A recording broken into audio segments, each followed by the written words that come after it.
भागलपुर के जोगसर थाना क्षेत्र स्थित बड़ी पोस्ट ऑफिस के सामने वाली गली में एक निजी क्लिनिक में इलाज के दौरान एक गर्भवती महिला की मौत हो गई। वहीं परिजनों के द्वारा इलाज में लापरवाही का आरोप लगाते हुए जमकर बवाल काटा गया।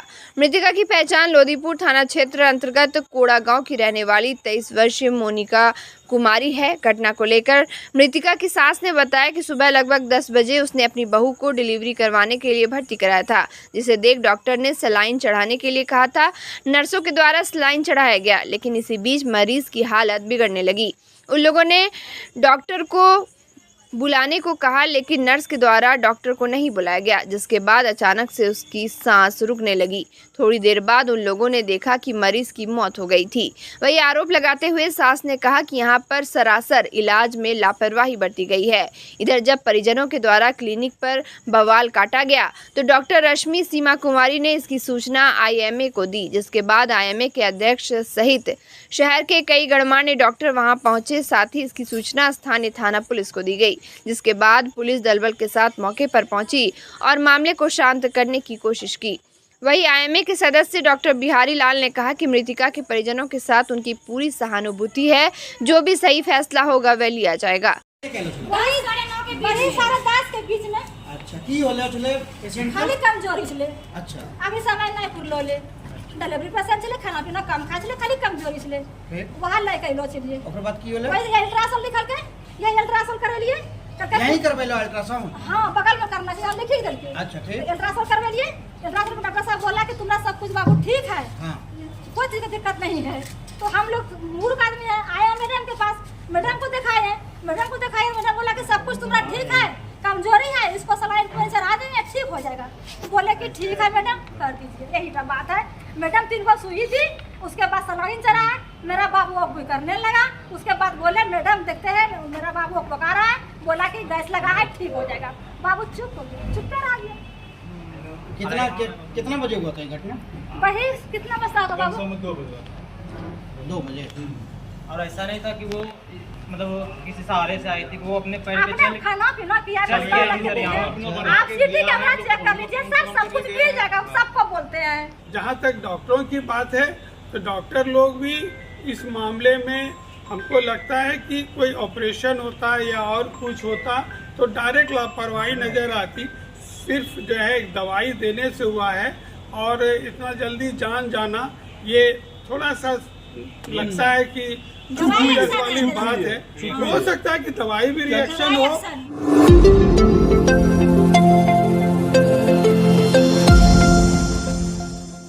सावन का पावन महीना चल रहा है। इसको लेकर हजारों की संख्या में बोलबम कावड़िया गंगा जल भरकर बाबा वैद्यनाथ धाम जा रहे हैं। वही कच्ची कावड़िया पथ पर एक 10 साल की बच्ची बोलबम दंडवत प्रणाम करते हुए अपने परिवार के साथ बाबा वैद्यनाथ धाम जा रही है।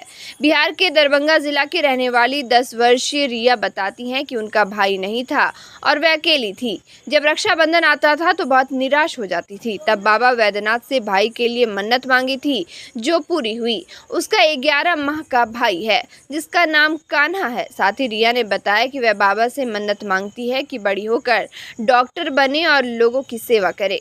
आप क्यों देवघर जा रहे हैं? मुझे छोटा भाई चाहिए था, इसलिए मैं देवघर जा रही हूँ। और पापा का तबीयत बहुत खराब हो गया, तो उनके बदले मैं दे रही हूँ। आप कैसे जा रहे हैं देवघर? दंड प्रणाम देके। दंड प्रणाम देके? कोई दिक्कतें तो नहीं आ रही? अच्छा, आप जो है आपको भाई मिल गया? हाँ मिल गया। क्या नाम है भाई का? कान्हा।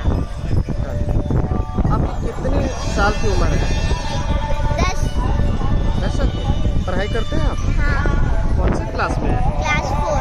क्लास 4। इसका भाई मानी थी, इसके लिए जा रही है। इनके पापा दंड दे रहे थे, उनका ज़्यादा तबीयत खराब हो गया। अब एकाएक कहीं हम देने लगेंगे तो हम लोग मना किए, नहीं मानी। तो बाबा के द्वार पर जाने के लिए मना भी ज़्यादा नहीं कर सकते हैं, इसके लिए जा रही है। इतनी कम उम्र में जा रही है। बहुत लोग ऐसे होते हैं जो बड़े नहीं जा पाते। इतने 10 साल की उम्र में रिया जा रही है। और इसके इच्छा एकाएक हुआ जाने का, तो क्या कर सकते हैं, ऊपर वाले पार लगाएंगे। अच्छा।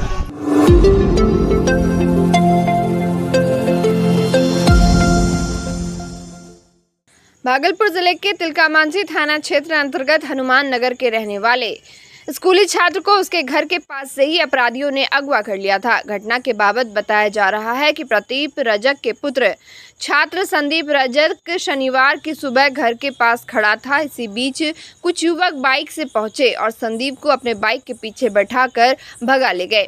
वहीं संदीप के गायब होने पर परिजनों ने तिलकामांझी थाना में घटना की सूचना दी। इसके बाद तिलकामांझी थाना पुलिस एवं DIU की टीम ने छानबीन शुरू कर दी। वहीं इसी बीच संदीप ने किसी अनजान नंबर से अपने घर वालों को कॉल किया और बताया कि वह लोदीपुर थाना क्षेत्र के सरमसपुर में है, जिसके बाद पुलिस वहां पहुंची और संदीप को सकुशल थाने लाया।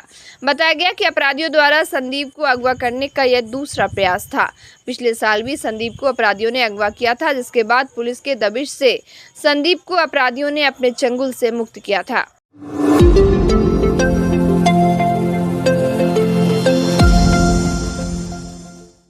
सावन माह को लेकर हजारों की संख्या में सुल्तानगंज अजगैबीनाथ धाम सहित भागलपुर के विभिन्न गंगा घाटों से कांवड़ में जल भरकर बासुकीनाथ धाम, धननकुंड, गोनू धाम सहित कई मंदिरों में जलाभिषेक करने के लिए जा रहे हैं। साथ ही गंगा घाटों पर गंगा स्नान करने के लिए श्रद्धालुओं का तांता लगा रहता है। वही चिलचिलाती धूप और उमस भरी गर्मी में भी श्रद्धालुओं का उत्साह कम नहीं हो रहा है। गंगा घाट हो या फिर कच्ची कांवड़िया पथ, चारों तरफ हर हर महादेव की गूंज सुनाई पड़ती है। मैं दुमका से आया हूँ, तो हमें भागलपुर से बासुकीनाथ तक जाना है। पैदल? हाँ, पैदल। कितने घंटे में जल चाहिए? 21-22 घंटा। कहाँ से कहाँ जाना है आपको? यहाँ भागलपुर से जाना है बासुकीनाथ। धूप बहुत ज़्यादा है। बहुत धूप ज़्यादा है। परेशानी तो है। महादेव का आशीर्वाद हो तो कोई परेशानी नहीं है।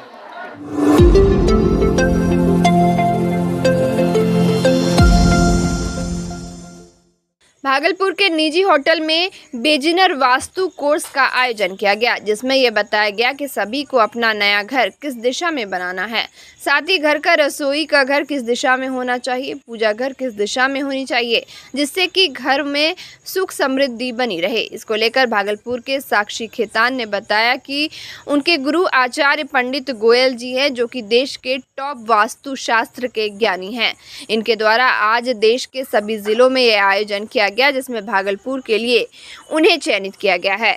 यहाँ पर आए लोगों को उन्होंने बताया कि यदि आप नया मकान बना रहे हैं तो वास्तु शास्त्र के हिसाब से बनाएं, और यदि आपका पुराना मकान हो, वास्तु शास्त्र के हिसाब से मकान का निर्माण नहीं हुआ है, तो उस स्थिति में आपका रसोई घर, शौचालय नहीं हो तो वहाँ पर क्या करने से आपके घरों में सुख समृद्धि के साथ किसी तरह की कोई बीमारी भी प्रवेश ना करे। वास्तु के बारे में सारी चीज़ें सीखी। वास्तु क्या होता है? वास्तु 16 दिशा के बारे में है, ना कि 4 दिशा के बारे में। वास्तु 5 तत्व के बारे में है, 5 महाभूत के बारे में है। वास्तु में हमारे लाइफ में जितनी भी छोटी बड़ी प्रॉब्लम्स आती है, सारी वास्तु से ही आती है। उसके बारे में हमने चर्चा की और लोगों को रेमेडीज़ बताई कि कैसे वो अपने घर का वास्तु खुद कर सकते हैं और अपना जीवन सुखमय बना सकते हैं। हम लोगों ने आज एंट्रेंस, टॉयलेट, किचन, बेडरूम, पूजा मंदिर, डाइनिंग टेबल, स्टडी टेबल, ये सब के बारे में डिस्कशन किया। लोगों को बताया कि आप अपने घर का वास्तु के लिए एक बेसिक जो लेआउट प्लान होता है, नक्शा, वो कैसे बना सकते हैं, ग्रिड कैसे बनवा सकते हैं और अपने घर का वास्तु खुद कैसे कर सकते हैं। यहाँ पे जितने भी लोग आए थे, सबको इस कार्यक्रम में बहुत मज़ा आया। सभी लोगों ने सीखा और सबको बहुत अच्छा लगा। जैसे कि वास्तु में हम बोलते हैं, नॉर्थ ईस्ट में टॉयलेट या किचन होने से कैंसर होता है। अगर किसी के यहाँ नॉर्थ ईस्ट में टॉयलेट या किचन है तो उसे कैंसर होगा। यानी इसे ऐसे भी देखा जा सकता है कि अगर किसी को कैंसर है तो उसके यहाँ नॉर्थ ईस्ट में टॉयलेट या किचन होगा ही। Cancer, paralysis, autoimmune disorder, multiple organ failure, kidney failure, ये सब जो लाइलाज बीमारियाँ होती है, ये नॉर्थ ईस्ट में टॉयलेट या किचन होने से आती है। हार्ट अटैक जैसी बीमारियाँ साउथ वेस्ट में प्रॉब्लम होने से आती है। स्किन डिजीज़ नॉर्थ वेस्ट में प्रॉब्लम होने से आती है। हमारी लाइफ में छोटी बड़ी सारी बीमारियाँ वास्तु से ही आती है। वास्तु ना सिर्फ हेल्थ के लिए होता है बल्कि वेल्थ के लिए भी होता है। हमने ये सीखा कि कैसे हम अपने घर में पॉजिटिव एंट्रेंस खोल के अपने घर में धन धान की समृद्धि ला सकते हैं। कैसे हम अपना तिजोरी सही जगह पे रख के अपना वेल्थ को मल्टीप्लाई कर सकते हैं, ये सब चीज़ें आज हमने इस कोर्स में सीखा। यह कोर्स मेरे द्वारा लिया गया था। मैं साक्षी खेतान हूँ, सहयोगी ऑफ आचार्य पंकज गोयल। आचार्य पंकज गोयल इंडिया के one of the most renowned vastu consultant और वास्तु कोच हैं। उनके द्वारा, उनके 27 सहयोगी के द्वारा इंडिया के 27 शहरों में आज ही के दिन फ्री वास्तु कोर्स करवाया गया था। इसके निदान के लिए क्या उपाय किए गए? उपाय हमने सारे बताए, जैसे कि मान के चलिए कि आपका टॉयलेट साउथ ईस्ट में है तो हम अपने चारों टॉयलेट के तीनों बगल रेड टेप लगा सकते हैं। और मान के चलिए कि अगर आपका किचन नॉर्थ में है, नॉर्थ जो कि जल तत्व की दिशा है, अगर वहाँ पे अग्नि आता है तो उसे बैलेंस करने के लिए हम एयर एलिमेंट लाएंगे, यानी कि एयर एलिमेंट का कलर होता है हरा। हम अपने किचन में गैस स्टोव के नीचे हरे रंग का पत्थर रखेंगे।